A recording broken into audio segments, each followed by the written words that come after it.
Well, week number 7 here, we are nearing the end of Abraham's story in the book of Genesis. We have one more week that we're going to be doing next week, but before we get there, we need some clarity on this story. We're talking about Abraham and the promise of God, and so two of the main characters in this story is Abraham, and also God is a story as well. And as we've been going through the story, Genesis 22 is now going to provide us some clarity that we might need as we wrap up this story.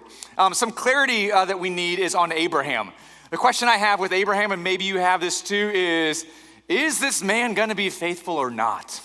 Right? There's been times where he's shown faithfulness, but then there's been other times where he stumbled in his faith. And then we got to ask the question, is God going to show himself to be faithful to Abraham? He's made this promise to Abraham, a promise that he would receive this land and he would also receive a child who provided just a numerous amount of descendants. Well, now he has the child. Abraham has Isaac, but the descendants aren't here yet, and Abraham is still living in a tent in Canaan. He has not possessed the land yet. So is God going to keep his promise? Genesis chapter 22 begins to provide us some final clarity we need for Abraham and his promise. If you've looked at this chapter yet, if your Bibles are open there, you see the title of the chapter. The title in my Bible says, The Sacrifice of Isaac. This is where the story goes next. This is one of those stories that is incredibly popular. It's a story that many people who have grown up in the church have heard. It's also one of those stories that just brings us to our knees because it's hard to figure out what is happening and how God is acting and why God is acting this way and why he's asking Abraham to act this way. Well, it's because he's hoping to bring clarity to us on who Abraham is, who he is, and what his promise really is. So let's jump in. Genesis chapter 22, the sacrifice of Isaac. After these things, God tested Abraham and said to him, Abraham. And he said, Here I am. God said, Take your son, your only son Isaac, whom you love, and go to the land of Moriah, and offer him there as a burnt offering on one of the mountains of which I will show you. So Abraham rose early in the morning, saddled his donkey, and took 2 of his young men with him and his son Isaac. And he cut the wood for the burnt offering and arose and went to the place of which God had told him. On the 3rd day, Abraham lifted up his eyes and he saw the place from afar. Then Abraham said to his young men, stay here with the donkey. I and the boy will go over there and worship and then come again to you. And Abraham took the wood of the burnt offering and laid it on Isaac his son. And he took in his hand the fire and the knife. So they went both of them together. And Isaac said to his father, My father. And Abraham said, Here I am, my son. Isaac said, Behold the fire and the wood, but where is the lamb for a burnt offering? Abraham said, God will provide for himself the lamb for a burnt offering, my son. So they went both of them together. When they came to the place of which God had told him, Abraham built the altar there and laid the wood in order and bound Isaac his son and laid him on the altar on top of the wood. Then Abraham reached out his hand and took the knife to slaughter his son. What in the world? This is where the story goes, God. After all that Abraham's been through, after you finally have provided the son to Abraham, now you're going to ask him to take his son to go to this land again, like you told him to take his family and leave.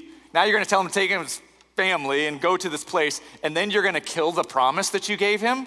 You're going to have him lay his son down on an altar and slaughter him on the altar and offer him as a sacrifice to you? What are you doing, God? This passage brings a lot of clarity to us on who God is, but it also brings us a lot of clarity on who Abraham is up to this point as well. And first, I want to look at some clarity that we get on Abraham. I think one of the natural questions that we should ask of Abraham is this in this story is, would Abraham hold back? Going into this story, is Abraham going to hold back? Because this is an unfathomable request that God makes. And so will he hold back? The story of Abraham up to this point is that he probably will. He probably will not obey God. I mean, that's kind of been his track record. He obeys for a little bit and then he stops obeying. But God, I tell you, as I read this, I'm like, God, this is a difficult request. But maybe what's more unfathomable to me about this story is not that God asks Abraham to do this, but that Abraham, with no hint of hesitation, obeys. There's no hint of hesitation in this passage. And that has not been Abraham's track record to this point.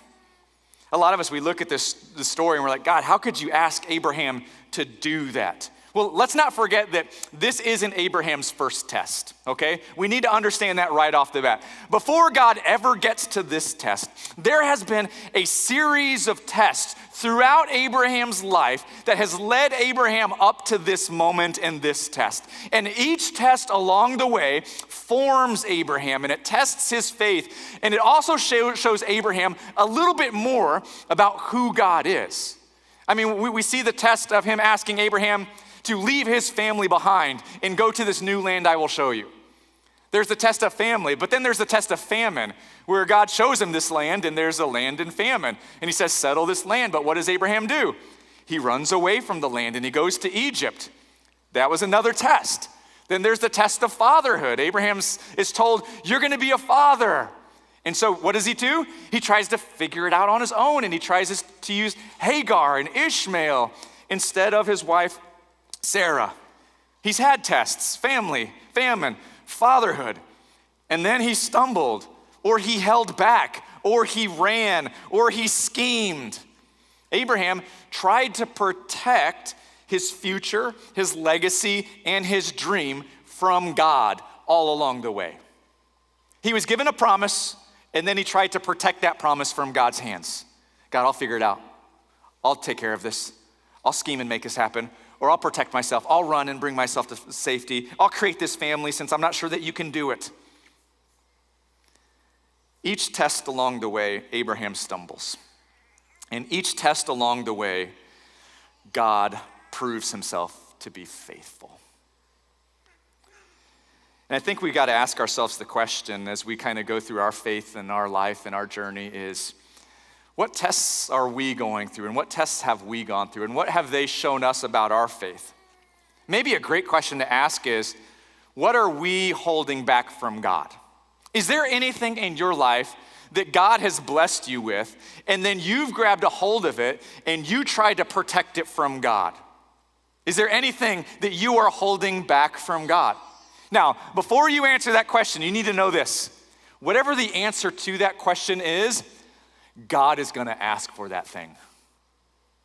That's the dangerous part of holding on to God's blessings, is that when God blesses you with something and you grab a hold of it tight, God will test you and say, let's see what you love more, that thing I have given you or me. And the reality is a lot of us were like, I'm going to give to God. God, I'm going to give things up to you. God, you can have my Sundays. Congratulations, everybody who's here. You have given God your Sunday, okay? Some of you online have partially given God his Sunday. Just kidding. Glad you're here as well. But here's what we do. We say, God, you can have my Sunday, but you can't have these other parts of my life. I'm going to hold on to them. God, you can have my Sunday, but I'm not giving you my dating life because I got a feeling that you're going to be unpleased and unhappy with the way that we are navigating this dating life. And therefore, this is on my own time. God, you can have my Sunday, but my boyfriend, my girlfriend, that's mine. Or God, you can have my Sunday, but you can't have my career. God, you can have my Sunday, but you can't have my finances. God, you can have my Sunday, but you can't have my hopes and my dreams and my vision of my life for the future. Some of you know that God has given you blessings, and then he's asking you to give those blessings back over to him. And that scares you to death. Now hear me. I'm not asking you to give up on your dreams. I'm not asking you to give up on your career. I'm not asking for you to sacrifice all of your relationships. What I am asking you to do is to give those things up to God and place those things in God's hands. God says, Abraham, place your son on the altar and give him up to me. This whole journey, you've been trying to protect your future from me, lay your future down on the altar, trust them in my hands, and see what happens next, Abraham. I think God is telling us the same thing. Put it in my hands and see what happens next. You know, one of the reasons I love Give Hope is Give Hope makes a difference in this world. I've seen firsthand the difference that your giving during this season makes in the world.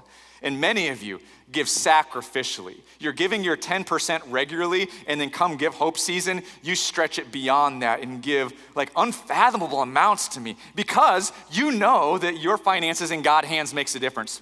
And it is making a difference all over the world. But here's the other reason I love Give Hope, is because Give Hope doesn't just help others, but Give Hope also tests our hearts, doesn't it?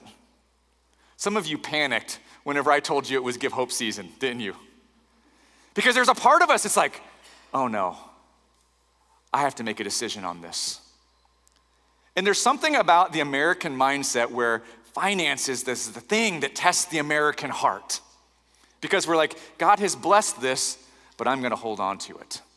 I'm gonna protect it from God. I'm afraid to lay it down on the altar. And Give Hope, man, it's a test on our hearts. It's a test on our faith. Because a lot of us are like, man, I could really use this, and so I'm gonna protect it instead of seeing these needs around and trusting that if I lay it on the altar, that God will take care of them, and then God would also take care of me still. Abraham, he was willing to lay everything down. By this point in the story, he was willing to lay Isaac down. Now I've gotta ask the question, Abraham, why are you so willing to lay Isaac down on the altar?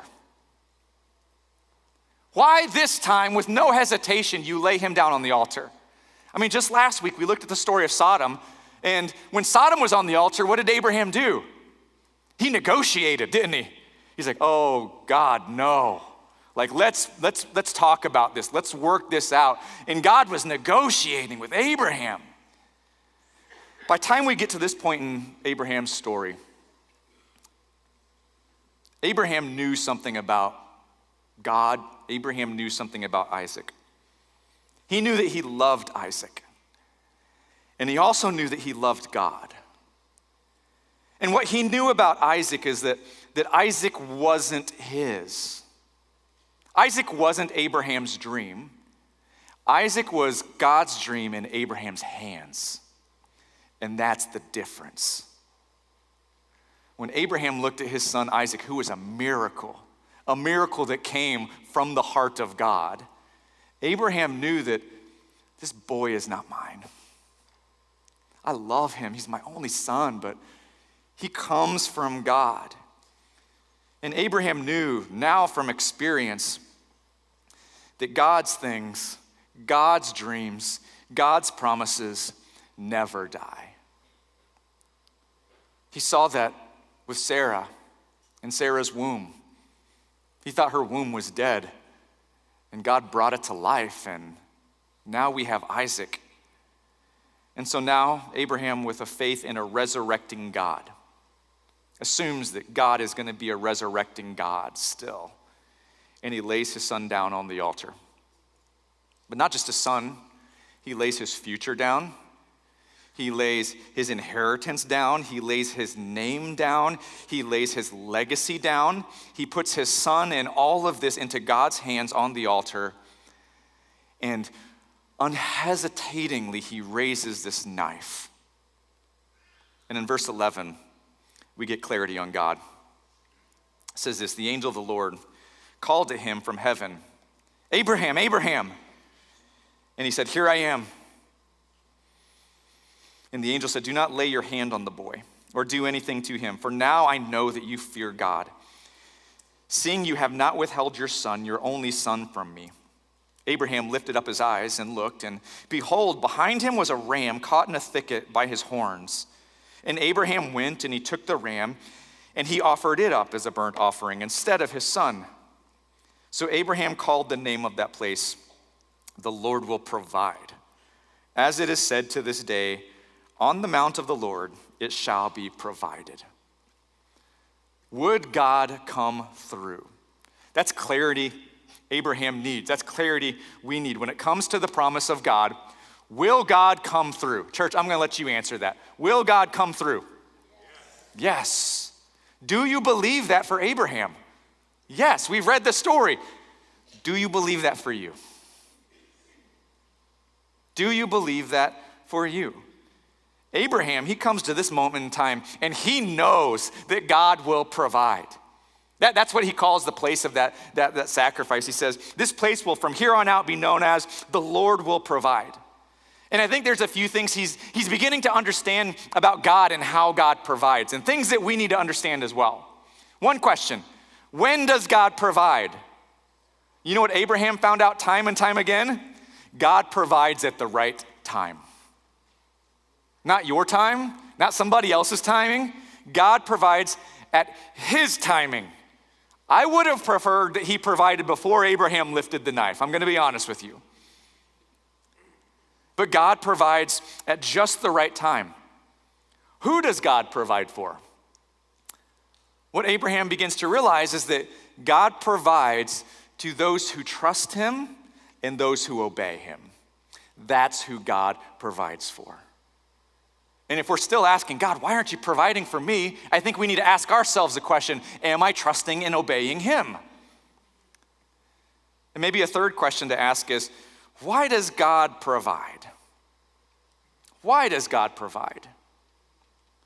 Well, what we learn is he provides for his glory, not our own. God provides in a way that was not meant to glorify Abraham. This was not meant to make Abraham feel comfortable. A lot of us, that's what we feel when we read this story. We feel the discomfort of Abraham. Can I tell you, God is not interested in the discomfort of Abraham. God is okay with making you uncomfortable. Are you okay with that? Do you believe that? Have you experienced that? He's okay with you making you comfortable if he receives the glory in the end from it. And in this story, God received the glory for it. Would God come through? Yes. Now, there's something more clarifying in this passage that I think we overlook. And it's this question. What is the promise of God? What is God promising? This whole series, the last 6-7 weeks, we've been talking about Abraham and the promise of God. But what exactly is that promise? Is it the land? Is it the son? Is it the descendants? What is the promise? Well, I think we get a lot of clarity on the promise when we look at one of the promises that God made. God promised Abraham a son in Isaac. And so what I want to do is I want to look at Isaac in this story. Sometimes we forget the person of Isaac in the story. So let's look at his part of the story. 4 things I want to talk about his story. When we see Isaac, what we see about Isaac is that the very first thing is Isaac refused to run. He was not going to run from this whole situation. Now, you may not know this, but when we typically read this story, we imagine like a little kid, a baby, a toddler, a child. At this time, Isaac was most likely in his late teens to early 20s. Okay? In that culture, that means he's a grown man. He's providing. He's not like the adolescents of today, okay? He is a grown man, late teens, early 20. He's probably built because he's a farmer and farmers are built. And so he has some energy, he has some strength. You need to know that about Isaac. And now let's not forget about Isaac's father. Isaac's father is a grown man. Most likely in his early hundreds, okay? In his early hundreds, probably around 105 to 15 years old, which means this: Isaac could have whipped his daddy, okay? Some of you daddies think you can still take your sons. It's not true, okay? Isaac's case, it was not true. Isaac could have whipped his daddy. And so Isaac, this whole time, is a key part of the decision-making that's happening. Now, granted, there was a time where Isaac is like, Dad, I see we got the wood. I see you got the knife. I see you got the rope. I see you got the fire. I see we're going to make a sacrifice. Where's the animal, Dad? And Abraham says, we'll get back to that part of this. Let's just go up this mountain.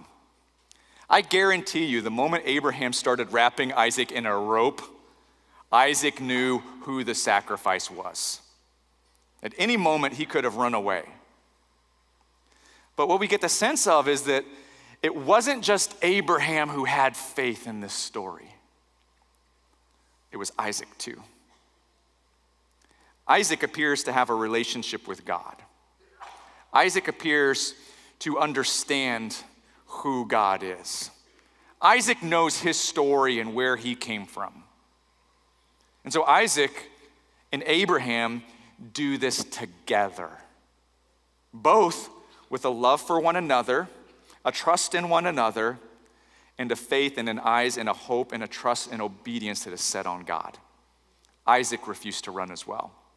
The other thing we learned about Isaac in the story is that Isaac was the only acceptable sacrifice. Right off the bat, whenever God tells Abraham to go make this sacrifice, he makes it very clear to Abraham who he's asking to be sacrificed. He says, take Isaac. Now, why does he have to make this clear?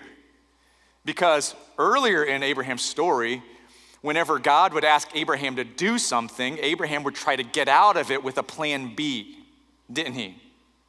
He's like, God, how about, and instead of this, let's run to Egypt instead of Canaan. I'll do that instead. Or, instead of Sarah, how about Hagar? Instead of Isaac, how about Ishmael?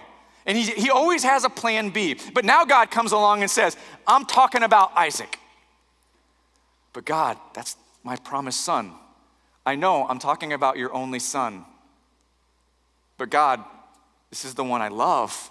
I know I'm talking about Isaac, your only son, the one you love. He's the only sacrifice I'm asking in this moment.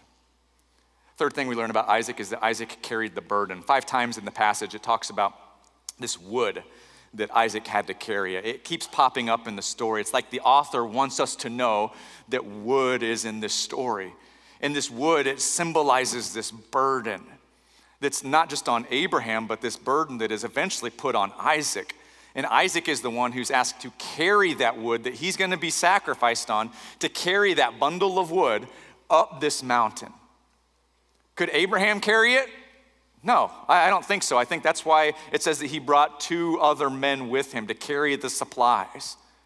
And then whenever it's time for Abraham and Isaac to do this together, Abraham, old man Abraham, he's not carrying that bundle of wood up. And so he puts it on Isaac's shoulders, who's stronger than he is, to carry that wood. Isaac is the only one who could carry that burden. And then Isaac is the only one who can lay on that wood. And then we see the 4th part, that Isaac was rescued.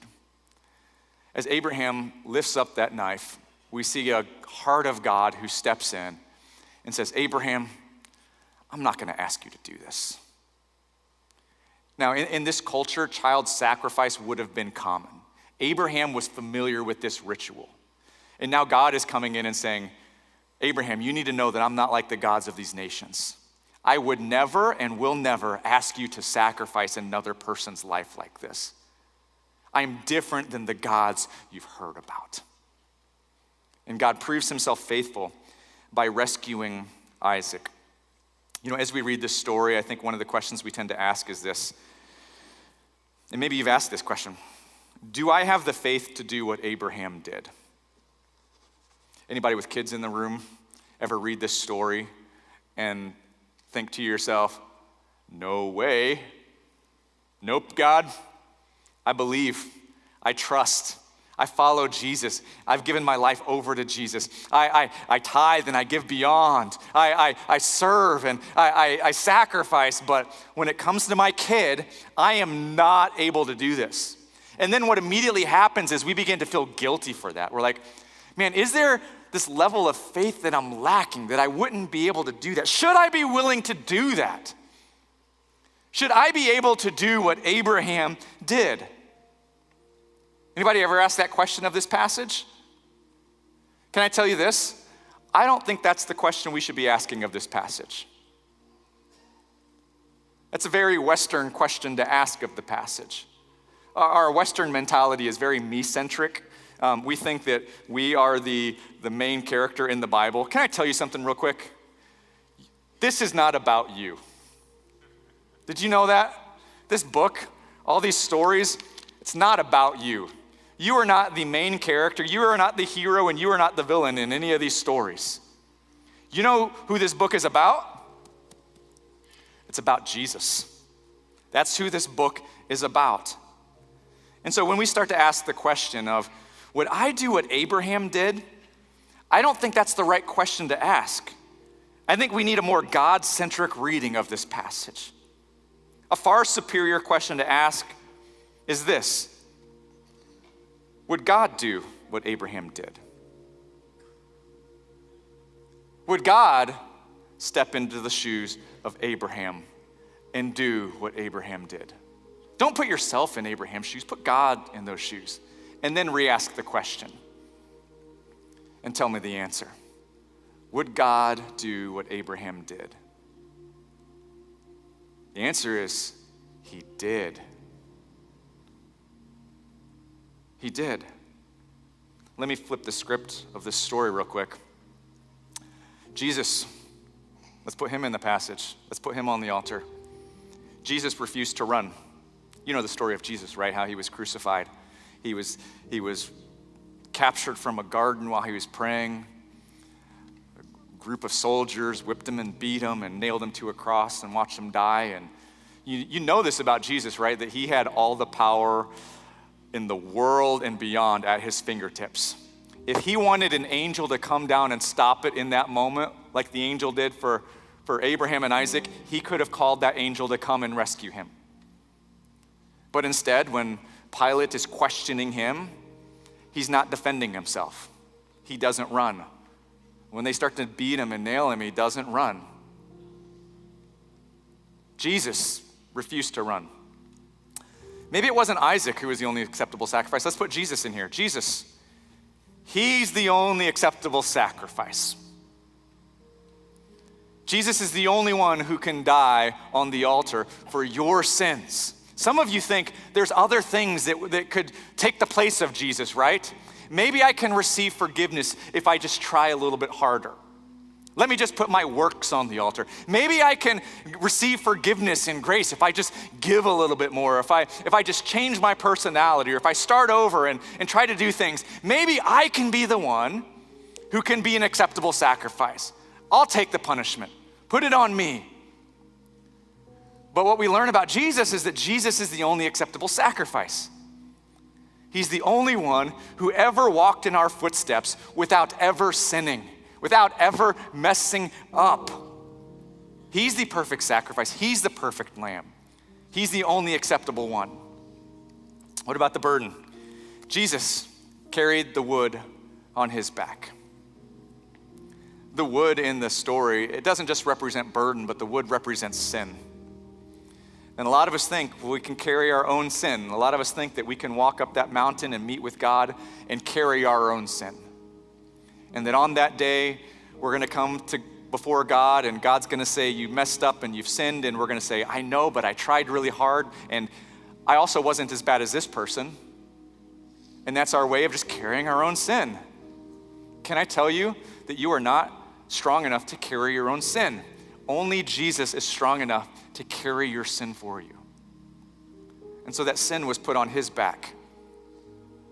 It was him who was put on the cross and crucified instead of you, because he's the acceptable sacrifice, because he's the only one with shoulders strong enough to carry your burden. Now, where the story gets a little bit different here is that Isaac was rescued, but when it comes to Jesus, Jesus was not rescued.